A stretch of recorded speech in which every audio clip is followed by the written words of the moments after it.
اللہ کے محبوب کا ایک فرمان سنیے، ہر دین کی ایک الگ شناخت ہوتی ہے، الگ پہچان ہوتی ہے، ہر دین کا ایک تشخص ہوتا ہے جس سے وہ دین پہچانا جاتا ہے۔ فرمایا اسلام کا تشخص حیا ہے۔ اب مجھے یہ بتائیے، ہر وہ رسم، ہر وہ طرز زندگی جو اسلام کے اس مزاج سے ٹکراتی ہو تو عملی طور پہ ہمیں اس کا بائیکاٹ کرنا ہوگا، اور اس کے لیے ہمیں کوشاں ہونا پڑے گا، اس لیے کہ اسلام کا مزاج یہ ہے کہ اسلام ہمیں درس حیا دیتا ہے، صرف درس حیا نہیں دیتا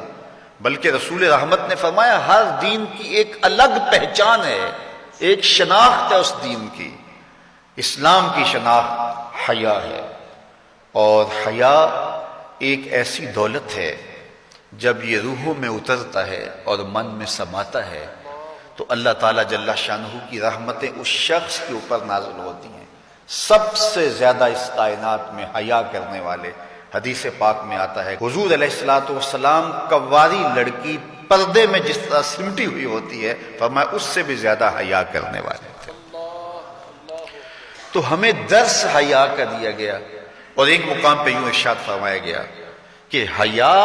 اور ایمان یہ دونوں جڑی ہوئی چیزیں ہیں، اگر ان میں سے ایک رخصت ہو جائے تو دوسری شے بھی رخصت ہو جاتی ہے، اگر ایمان چلا گیا ساتھ حیا بھی رخصت ہو جاتا ہے، اور اگر حیا چلا گیا تو ایمان کے ثمرات بھی نصیب نہیں ہوتے۔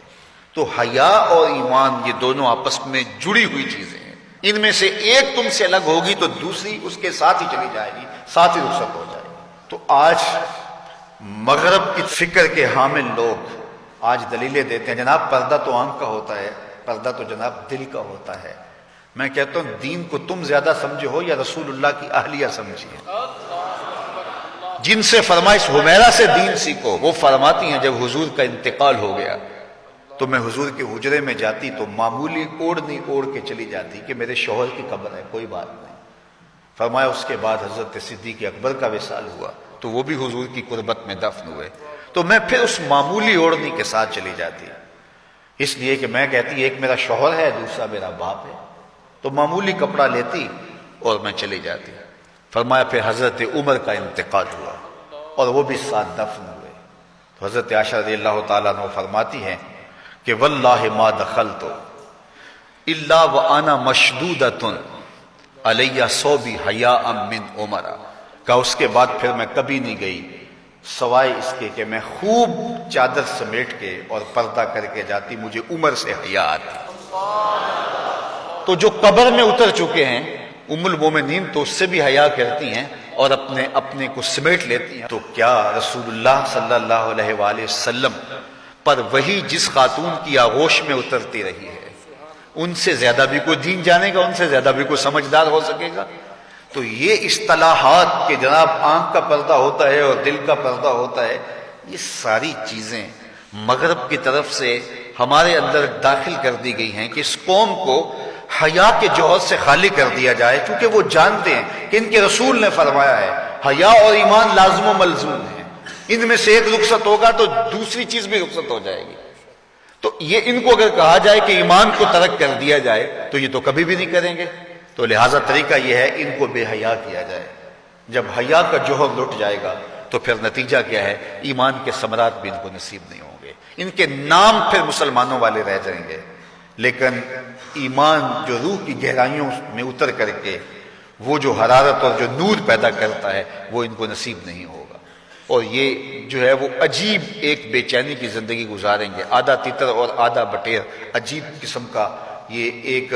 جو ہے وہ معجون مرکب بن جائیں گے، ان کے پاس کچھ بھی نہیں رہے گا۔ تو اس لیے ایک ہی بات ہوگی، اس چمن میں پیروے بلبل ہو یا تلمیذ گل، یا سراپا نالا بن جا یا نوا پیدا نہ کر۔ تو آج دنیا کے اوپر ہم رسوا جو ہو رہے ہیں تو اس کا سبب یہ ہے کہ ہم آدھے تیتر اور آدھے بٹیر ہیں۔ علامہ اقبال نے جب شکوے کی زبان کھولی تو لہجہ بڑا تلخ ہو گیا، لیکن جب جواب آیا تو سارا نشہ اتر گیا۔ جب شکوہ ہوا تو لہجہ یہ تھا کہ تیرے کعبے کو جبینوں سے بسایا ہم نے، نوع انسانی کو غلامی سے چھڑایا ہم نے، تیرے قرآن کو سینوں سے لگایا ہم نے، پھر بھی ہم سے گلہ ہے کہ وفادار نہیں، ہم وفادار نہیں تو بھی تو دلدار نہیں۔ بہت سخت لہجہ ہو گیا، فتویٰ بھی متوجہ ہوا، لیکن جب جواب آیا تو سارا نشہ اترتا ہے۔ لفظ وہی ہے، صرف صیغہ بدلتا ہے۔ اب آواز ادھر سے آ رہی ہے، صفائے دہر سے باطل کو مٹایا کس نے، نو انسانی کو غلامی سے چھڑایا کس نے، میرے کعبے کو جبینوں سے بسایا کس نے، میرے قرآن کو سینوں سے لگایا کس نے، تھے تو آباب و تمہارے ہی مگر تم کیا ہو، ہاتھ پہ ہاتھ دھرے منتظر فردا ہو، ہر کوئی مست مئے ذوق تن آسانی ہے، تم مسلمان ہو یہ انداز مسلمانی ہے، حیدری فقر ہے نئے دولت عثمانی ہے، تم کو اسلاف سے کیا نسبت روحانی ہے، وہ معزز تھے زمانے میں مسلمان ہو کر، ہم خار ہوئے تارک قرآن ہو کر، ہماری پستی، زبوں حالی، ذلت، نکبت، رسوائی، یہ اس کا سبب یہ ہے کہ ہم نے کتاب اللہ کی تعلیمات کو چھوڑ دیا۔ وہ غالباً واصف علی واصف یا بابا اشفاق نے کہا تھا کہ لوگ اللہ کو تو مانتے، اللہ کی نہیں مانتے، تو جب ہم اللہ کی نہیں مانیں گے تو پھر ہم کس طرح کامیاب اور بامراد ہوں گے، اور جب ہم اپنے خود کو سپرد کر دیں گے اپنے مالک کے تو پھر ہماری زندگی خوبصورت رنگ میں ڈھلتی چلی جائے گی۔